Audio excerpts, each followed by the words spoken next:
Good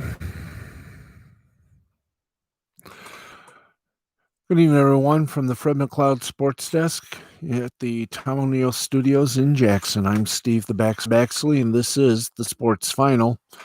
Let's rock it on, my wayward sons, and give you the latest headlines and a look at all the scores from the day in sports. We're on a little late, very late, so this is a 30-minute show only.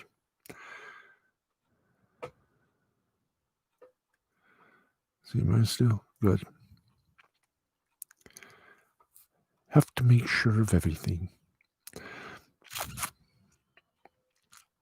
Okay, we're popping it up and making it all poppin' fresh.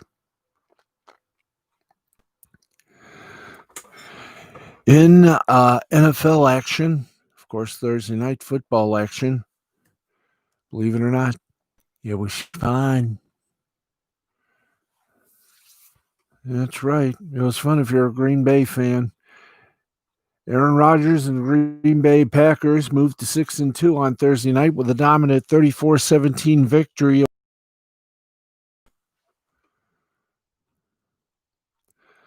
Rodgers was his typical future Hall of Fame self as he completed 25 of 31 passes for 305 yards and 4 touchdowns. He even did enough to take a seat on the bench by the late stages of the fourth quarter as Tim Boyle took over under center and wrapped things up. During the win, Rodgers entered rare company as he became just the second player to put together a historical performance. Rodgers, who has now thrown 24 touchdowns and just 2 interceptions so far this season, has become the second player in NFL history to throw at least 24 touchdowns and 2 or fewer interceptions in his team's first 8 games of a season. He joins Tom Brady, who threw 30 touchdowns and 2 interceptions. Brady became the first quarterback to throw 50-plus touchdowns in a single season. Rodgers is clearly having fun on the field again, even after the Packers went 13-3 last season and made it all the way to the NFC Championship game. Green Bay was tabbed as a prime candidate to regress. That narrative only picked up steam when the Packers drafted a quarterback with their first-round pick and then a running back with their very next selection. The offense looked more than fine on Thursday, however, as Devontae Adams caught 10 passes for 173 yards and a touchdown, while Marquez Valdez-Scantling caught 2 touchdowns for a total of 53 yards on 2 receptions. This Packer team has a top 10 passing offense in the league and is out to take the number 1 seed in the NFC this season. It's also clear that the 36-year-old under center has not regressed and could be on the verge of a historical season. In other sports news, in other sports news, and we do have other sports news, we got some NFL rumors for you, and then late report on the NBA season. Let's do some rumors. The Major League Baseball offseason of 2020-2021 is still fairly young, which means pretty much all the action has yet to transpire. That said, rumors regarding free agent player and team pairings and potential trades are circulating. And here we go to get you to speed on all the latest scuttlebutt as the offseason continues. We also have a rundown of all the key dates in this year's offseason and a whole lot more. Now, here's what's buzzing for Thursday. Last month, we identified the teams who appeared best positioned to trade for Cleveland shortstop Francisco Lindor this winter. Normally, we'd have a comment like adding if Cleveland trades him, but that seems unnecessary in this event. USA Today's Bob Nightingale confirmed on Thursday, noting that several teams have been informed that Cleveland intends to trade Lindor by opening day 2021. Lindor is expected to make close to, if not over, $20 million in his final year of arbitration. Cleveland would rather get a package in return than allow him to walk for a draft pick next winter. Don't be surprised if Cleveland weighs trading starter Carlos Carrasco either. He's owed $27 million over the next 2 seasons, including a $3 million buyout for the 2023 season. Now, the Mets have taken an aggressive stance to open this offseason, signing a number of big league veterans to minor league deals with invites to spring training. The most notable of these players are outfielder Malik Smith, reliever Aroides Vizcaíno, and infielder Jose Peraza. Smith appeared in just 14 games in 2021, all with the Mariners. He hit 133, 170, and 178. In the past, he succeeded thanks in large part to his well above average speed. Vizcaíno has appeared in only 4 games dating back to the 2019 season when he has been healthy. He's been an effective reliever, compiling a 138 ERA plus and a 2.42 strikeout to walk ratio in 194 innings. Peraza, for his part, hit 225, 275, and 342 in 34 games with the Red Sox. The Mets are his third team in 3 seasons.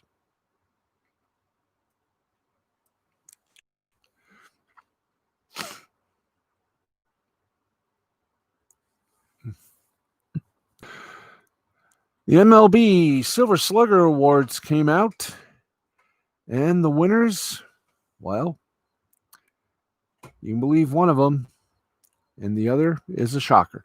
Major League Baseball announced winners of the 2020 Silver Slugger Awards on Thursday night. The award is annually given to the top offensive player at each position in each league. Though in the outfield, there are simply 3 outfielders without a breakdown of left, center, and right field. The big highlight here on an individual level is Angels star Mike Trout winning his 8th Silver Slugger. Only Barry Bonds, with 12, has won more among outfielders in history. Keep in mind, this has only been an award since the 80s season. On the team level, the National League was dominated by the Braves as they took home 4 Silver Sluggers. Marcell Ozuna was one of the Braves who won a Silver Slugger, and he did so as a National League designated hitter. Major League Baseball used a designated hitter in both leagues during the shortened 2020 season and normally awards a Silver Slugger to a pitcher instead. The Padres had 2, so the NL wasn't very diverse in terms of being spread around to teams. In the AL, however, the White Sox led the way with 3 winners, 2 of whom were first-timers. Winners were announced on MLB Network during the 6 p.m. hour on their live broadcast. Let's give you the winners with the numbers in parentheses as to how many Silver Sluggers each player has now won in his career. In the American League, your 3-time winner, catcher Salvador Perez. Another 3-timer, Jose Abreu from first base. Base, DJ LeMahieu has won 2 of them. Third base, Jose Ramirez, 3. Shortstop, Tim Anderson, this is his first. Outfielders, Mike Trout with 8. Teoscar Hernandez and Eloy Jimenez, all with 1. And the DH, designated hitter in the American League for the 4th time, Nelson Cruz. As for the National League, Travis d'Arnaud, the catcher, won his first. Meanwhile, first baseman Freddie Freeman won his second.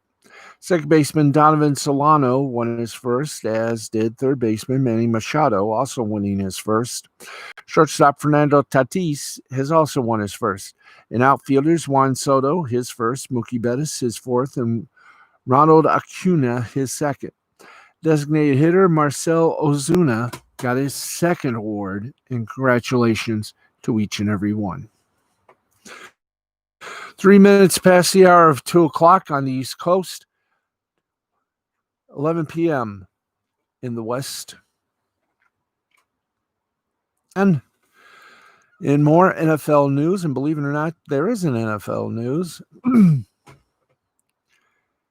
And here it is. The NFL playoffs. Hi there. The NFL playoffs could be undergoing a major change for 2020 season if the league approves a COVID-19 contingency plan that has been proposed by competition committee. As we talked about earlier this week, the proposal would expand the playoffs from 14 to 16 teams, which means that 8 teams in each conference would make the postseason. Now, if the plan is approved, if it happens, it will mean that basically everyone except for the Jets would have faint hopes of making playoffs this year. One interesting thing about the proposal is that it comes with 2 wrinkles that could potentially change the landscape of the postseason. The first wrinkle is that teams would be seeded by winning percentage, which means division winners wouldn't be guaranteed to host a playoff game, according to NFL.com. If the proposal passes, it would solve the NFL's biggest postseason issue right now, which is the fact that the NFC winner is going to get to host the playoff game. At the rate things are going, there's a good chance that a 6-9-1 Eagles team could be hosting an 11-5 wildcard team in the opening round. However, that would no longer be possible under the 16-team playoff proposal. Although every division winner would be guaranteed a playoff spot, they wouldn't be guaranteed a first-round home game. An example of how drastically the new seeding formula would change things. Let's take a look at the NFC playoff picture real quick. Now, if the season ended today, here's what the current 14-team playoff format would look like versus the 16-team format where division winners aren't guaranteed home games. Now, the current playoff picture, 7 teams. Seahawks at 6-1, Buccaneers 6-2, Packers 5-2, Eagles 3-4-1, Saints 5-2, Cardinals 5-2, Rams 5-3. First team out, Bears 5-3. Now, the NFC picture with 8 teams: Seahawks in first, Buccaneers in second, Packers third, Saints in fourth, Cardinals in fifth, Rams in sixth, Bears in seventh, Eagles in eighth. Now, if the regular season ended today and the NFL went forward with the 16-team proposal, the biggest winner would be the Saints, who would go from a fifth-seeded team playing on the road at Philadelphia to a fourth-seeded that gets to host a home game. On the other hand, the biggest loser would be the Eagles, who would go from hosting a playoff game under the 14-team format to a road playoff game against the Seahawks under the 16-team format. Now, if the NFL does move forward with this format where division winners aren't guaranteed a home game, the league should just go ahead and implement it for good. There's no reason why a team that wins a bad division should automatically get a home game. It just doesn't make sense to reward a team because they happen to play in the division with 3 other bad teams. The NFL has stuck with its current format because it wants to reward division winners, and you can still do that. The reward is making the playoffs. As for the other wrinkle in the 16-game proposal, it would eliminate the postseason bye week. Under the 12-team playoff format that was in place from 1990 to 2019, there were 4 teams each that received the first round bye, 2 NFCs and 2 AFCs. Now, under the 14-team format that's currently in place for the season, only 2 teams are scheduled to get a bye, 1 NFC and 1 AFC. However, under 16-team format, there will be no teams getting a bye, as the first seed would be forced to play the 8th seed in the wildcard round, according to ESPN.com. The biggest losers, if this change happens, would currently be the Steelers and the Seahawks. Instead of getting a bye, if the season ended today, the Steelers would have to play the Raiders in the wildcard round, and the Seahawks would host the Eagles. Of course, there's no guarantee the league is going to expand the playoffs to 16 teams. Basically, it sounds like the NFL would only go this route if there are any games lost due to the pandemic. If that happens, there could be a situation where not every team plays the same amount of games. If a 9-6 team gets in over a 9-7 team, the 9-7 team probably isn't going to be thrilled that they were punished for playing one more game than a 9-6 team. In an effort to cut down situations like this, the NFL would expand the playoffs to 16 teams, adding an 8th playoff team to each conference. That ain't a bad idea, though, when you think about it. Morning, I'm Steve the Baxman Baxley, and this is a special 30-minute edition of the Sports Final. Let's go back to Major League Baseball headlines, and looks like the Red Sox may finally get their man. The 2020 season for Major League Baseball is over, and the Dodgers are World Series champions, though teams played just 60 regular season games in this rather unusual and panic-stricken season. There will be some dugout turnover in the offseason. A few managers were let go soon after the season ended.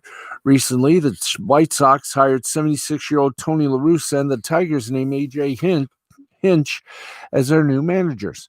Just days after his season-long suspension for the Houston Astros sign sealings concluded, and we have literally all the changes and rumors surrounding teams and skippers. Let's go to that right now. A.J. Hinch, of course, the Tigers named him their new manager on October 30th, 2 days after his suspension for his involvement in the Astros sign-stealing scandal ended. It's a multi-year contract, the team confirmed. Former manager Ron Gardenhire retired in September due to health concerns.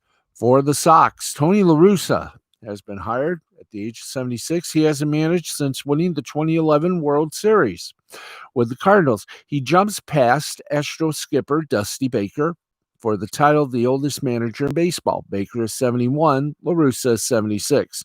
Now, the oldest manager in Major League Baseball history was Connie Mack, who worked until he was 87. I don't know if any of these guys will want to do that, but we'll find out. Now, John Heyman of Major League Baseball Network reports that Ron Renicky won't return, and the likely finalists for the Boston manager job are Sam Flood, James Wilson, Don Kelly, Carlos Mendoza, and Alex Cora. Now, with Cora in full, deemed the likeliest to land a gig, Cora, in the wake of the sign-stealing scandals, was fired prior to the 2020 season. The league suspended Cora for 1 year. Now that he served his suspension, return to the Red Sox dugout is very much a possibility. Cora guided the Red Sox to the World Series title in 2018.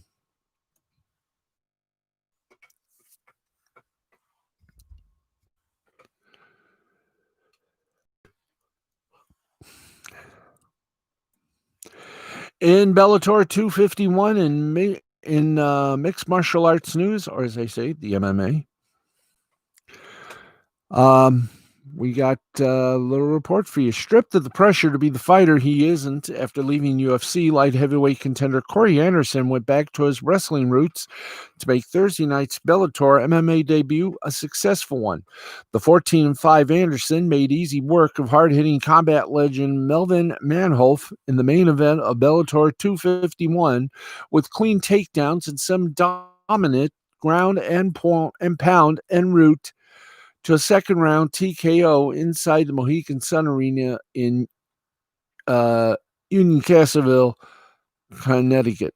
Not only was this the 31-year-old Anderson's first appearance since snapping a 4-fight win streak in February when he was knocked out by current UFC champion Jan Blachowicz, the victory marked a successful return from a subsequent health scare in the afternoon, which included a concussion caused by a fall and a heart condition that put the future of his career in question.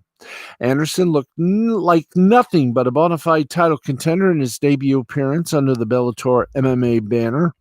More importantly for Anderson, he was happy to eschew both the uncharacteristic trash talking and reliance upon his stand-up that helped make the end of his UFC run make him feel like anything but himself.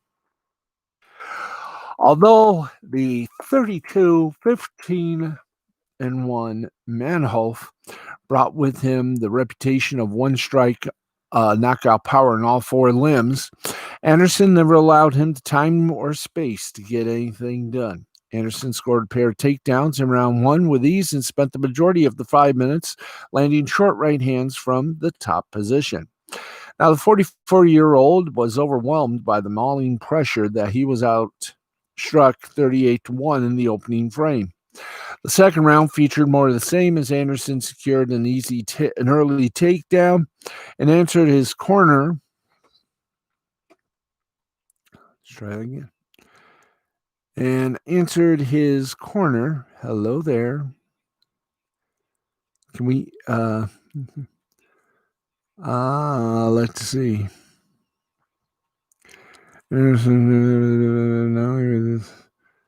The victor marks successful return from a subsequent health scare in the aftermath, which included concussion caused by a fall and a heart condition that put the future of his career in question. Anderson looked like nothing but a bona fide title contender in his debut appearance under the Bellator MMA banner. More importantly for Anderson, he was happy to eschew both the uncharacteristic trash talking and reliance upon his stand-up game that that helped make the end of his UFC run make him feel like M2 no contest brought with him the reputation of one strike knockout power in all four limbs. He never allowed his opponent the time or space to get anything done. Anderson scored a pair of takedowns in round one with ease and spent the majority of the 5 minutes landing short right hands from the top position. The 44-year-old Manhoef was so overwhelmed by the mauling pressure that he was outstruck 38-1 in the opening frame. The second round featured the same as Anderson secured an early takedown and answered his corner's call to look for a finish by rising to his knees and landing a trio of short elbows, the third of which opened a gash on Manhoef's forehead and caused referee Todd Anderson to jump in at 2:34 to end the fight. Despite having just made his debut, Anderson shared his hope of fighting for the Bellator 205-pound title next, whether the belt is still around the waist of unbeaten Vladim Nemkov or not. And we have the rest of the card and the results. Derek Anderson defeated Kilis Moda via second round TKO, a kick. Austin Vanderford defeated Vicus de Jesus via unanimous decision, 30-27, 30-27, 30-26. Tyrell Fortune defeated Saeed Salman via unanimous decision, 29-28, 29-28, 29-28. And Corey Anderson defeated Melvin Manhoef via a second round TKO, punches at elbows. And that was the Bellator 251 card. Let's see. Okay, we are almost at an end of our broadcast. We do have a fun little thing. And here it is, a little reminder, a little notation, if you will. Well, it had to be somewhere. The National Basketball Players Association has tentatively approved ownership's proposal for the 2020-2021 NBA season. It announced Thursday that proposal includes starting on December 22nd. In time for the league's marquee Christmas slate of games. The schedule will be 72 games long. Certain details are still being negotiated.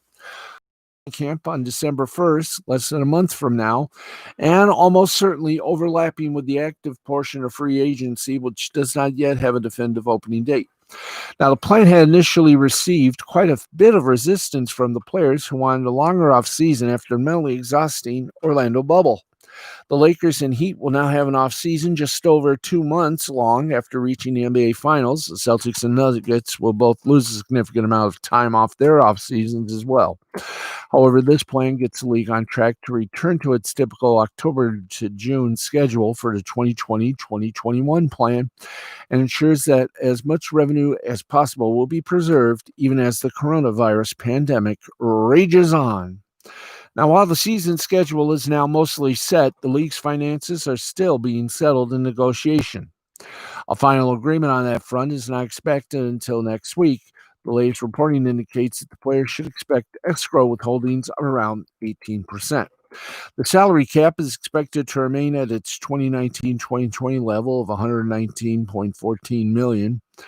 Seamus Shariana is reporting that the league is planning for a minimum of 2% annual growth in the cap and luxury tax each season for the remainder of the CBA. Now, that is relatively light by modern standards. The cap rose over 7% between the 2018-2019 and 2019-2020 season, but the word minimum suggests that growth could approach normal levels. The original 2021-2022 projection of $120 million, however, now appears to be a pipe dream. The original 2020-2021 projection of $115 million might be a more accurate expectation for the 21-22 season.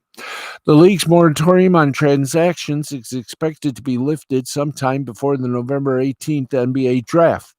While no official start date for free agency has been agreed upon, the current expectation is that it comes very quickly after the draft, perhaps as soon as November 20th. In many cases, players may sign contracts and immediately join their new teams at training camp. Given that condensed time frame, the league's typical movement moratorium at the beginning of free agency may need to be voided if a cap is agreed upon in advance, though it would not be needed. The NBA lost 4 months to the coronavirus between March and July. It is now desperately trying to make up that time and return to its original schedule. The 2020 offseason was a casualty of that. In order to get the league's finances back on track as quickly as possible, basketball will return far sooner than anyone could have expected.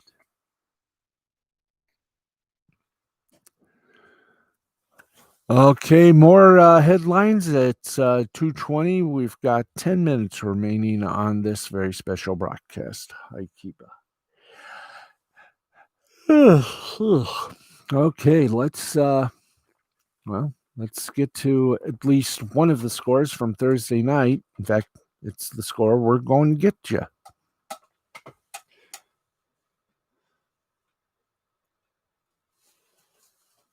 Okay. Let's get to the Thursday night board if we can, guys. Thank you. Green Bay Packers beat the San Francisco 49ers 34-17. Aaron Rodgers, 305 yards and 4 touchdowns. Jones, 15 rushing attempts of 58 yards. And Adams, 10 receptions, 173 yards and 1 touchdown. Mullins for the 49ers, 291 yards, 1 TD. McKinnon, 12 rushing attempts at 52 yards and 1 touchdown. James had 9 receptions for 184 yards and 1 touchdown. Join us on Saturday when the Rabbi will be making his eternal debut again to bring you the predictions for the 9th week. And the buys are Bengals, Browns, Rams, and Eagles. And there you go, right there amongst the birds and the bees. Now, we have some media bites to get to, sports media bites, and the best way to do it is to get on it. And here we go.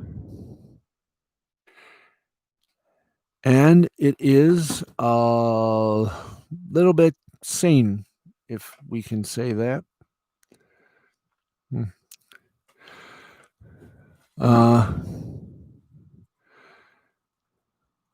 Hi there. Let's go over this way. Now, last week, we talked about the challenges for Sinclair at the Fox branded, soon to be Fox No More branded regional sports networks they bought from Disney in 2019, including a potential bondholder-led debt restructuring. And one analyst, Stephen Cahall of Wells Fargo Securities, calling the RSN Sinclair's Achilles heel and saying they should be spun off. Well, Sinclair's third quarter results further illustrate the issues there, as the company took a $4.23 billion charge related mostly to the regional sports networks business, which is under their subsidiary Diamond Sports Group, and posted a $3.21 billion loss for the quarter. Now, here's more on that from the Hollywood reporters George Cesali and Itan Vlesing. I will quote. Quarterly revenue increased 37% to $1.54 billion, with gains driven in large part by the company's acquisition of 21 regional sports networks and Fox College Sports in August 2019 from the Disney Company, and the higher political ad revenue. Sinclair posted a third quarter operating loss of $4.8 billion, which included the impairment charge taken on the local sports segment relating to goodwill and definite-lived intangible assets and $13 million of non-recurring costs for transaction, COVID legal, litigation, and regulatory costs, excluding adjustment operating income of $61 million, fell $147 million from the third quarter of 2019. The local sports unit consists primarily of the regional sports networks, the marquee sports channel they own with the Chicago Cubs, and a 20% stake in the YES Network. The firm posted a quarterly loss of $3.21 billion compared with a year ago loss of $60 million. Excluding adjustments, the company recorded earnings of $161 million. That piece goes on to mention that the impairment charge was caused by falling distribution revenue due to the loss of two virtual distributors, YouTube and Hulu. That combined amount to around 10% of gross distribution revenue for the regional sports networks, as well as higher subscriber churn. And it's certainly interesting to read exactly how much of an impact those drops from YouTube TV at the end of September and Hulu Plus Live TV in October had. It's also worth keeping in mind that the temporary deal YouTube TV struck in March to keep those networks tightened. Who could get which networks? So some distribution was lost even for the full drop in September. This charge and quarterly loss are certainly concerning, especially as this came amidst higher political ad revenue thanks to the election. However, it's worth noting that the distribution issues in particular may not get better in time, as the majority of the sports these networks rely on currently aren't playing, and RSNs rely on live games even more than other cable networks do. In a normal year without COVID-19 schedule shifts, many of these RSNs would have NBA or NHL regular season games right now. Those leagues currently seem unlikely to start their new seasons until late September or early January. And distribution issues often go right down to the wire ahead of when a network has important live games coming up. So the situation could look better in a few months. It might look better still as we get closer to MLB's 2021 opening day on April the 1. Still, these financial numbers are more bad news for Sinclair's regional sports networks, and they illustrate the magnitude of the challenges they're facing and the pandemic, which hit RSNs very hard. With missed games not only hurting their audience and advertising numbers, but also their net fees, as they had to pay more in rebates to distributors than they got back in refunds for unplayed games. So for the moment, at least, these RSNs aren't looking at all that great for Sinclair, but we'll see if the Achilles heel part truly does come true. And in other little technological news assessments, 227. The Washington and Cal football game has been canceled, adding to the Week 10 cancellations and postponements we are going to give you. ESPN has reportedly begun laying off more than 300 employees, and the total jobs that will be cut will end up around 500. Right now, we don't have exactly who were among the Freddy Krueger body bags found in both Bristol and Los Angeles. And when we get some names for you, we will let you know. But right now, Freddy's readying his blades. So to those who will be meeting Mr. Krueger, our respects and our prayers to you and your family as we near a holiday season.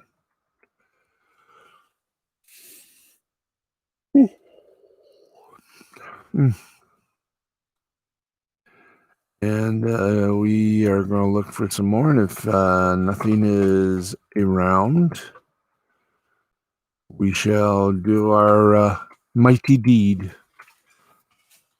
Okay, folks. Sit right back and you'll hear a tale of a faithful trip. That's right. The scoreboard is next. We say a group hello to my friends on Facebook, Instagram, and Twitter because of time. And trust me, time is definitely not on our side here, as you can tell or plainly see. Okay. We'll get to today, and we'll get you some scores, and then we're going to get ourselves out of here and into sleep mode. So get ready, get set, and as I say, go man go. So let's get going on the big old scoreboard if we can, guys. And okay, we're at 2:30 right now, so let's just go to it. Roma over Krug 5-0. Benfica and the Rangers tied at 3. Bayer Leverkusen over Beersheva 4-2. Lech Poznan over St. League 3-1. Tottenham over Ludogorets 3-1. Granada over Omonia 2-0.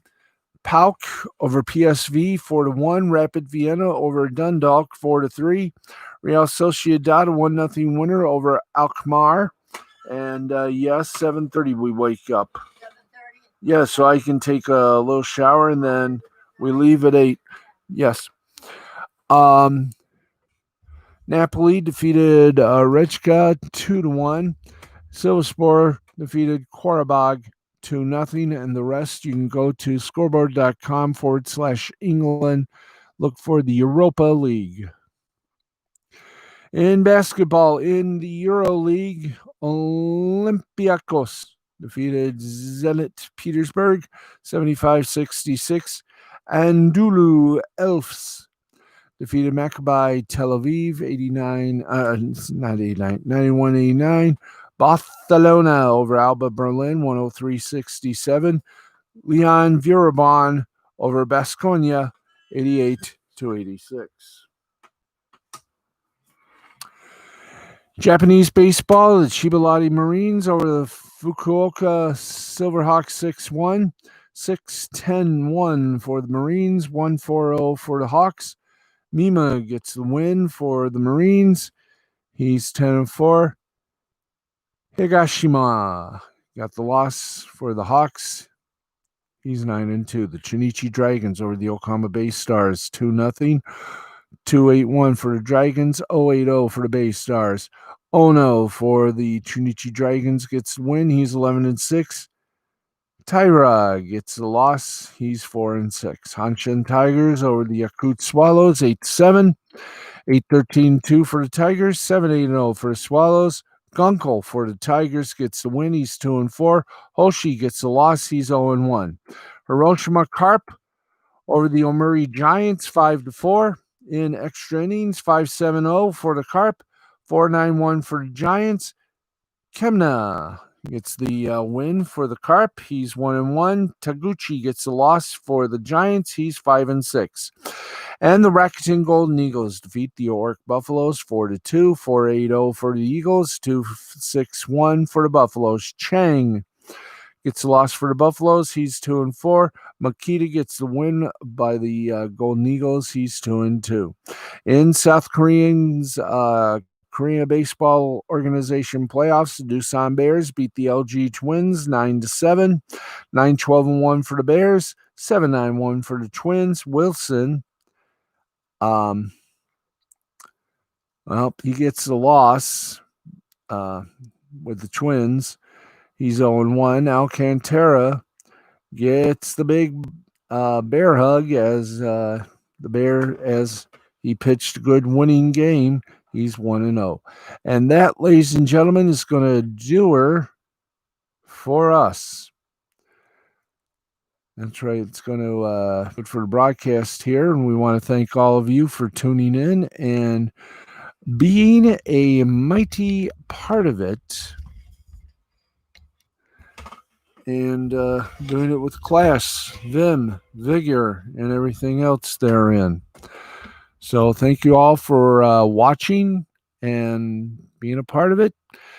That is going to wrap things up for us here on a very unusual day of sports here on BAXLEY Sports Final. We'll talk to you tomorrow night, the regular time. It's a Friday. and we will talk to you about health and everything else. We'll see you tomorrow. This has been a presentation of Mystifying Creativity Productions in association with the L2C Media Network and L2C Sports. For everybody here, thank you for watching. Good night, and drive safely on the way home. May your favorite teams always be winners. And as they say in this world, good night, America, wherever and whomever ye may be. Good night, everybody. Peace and blessings be with you always.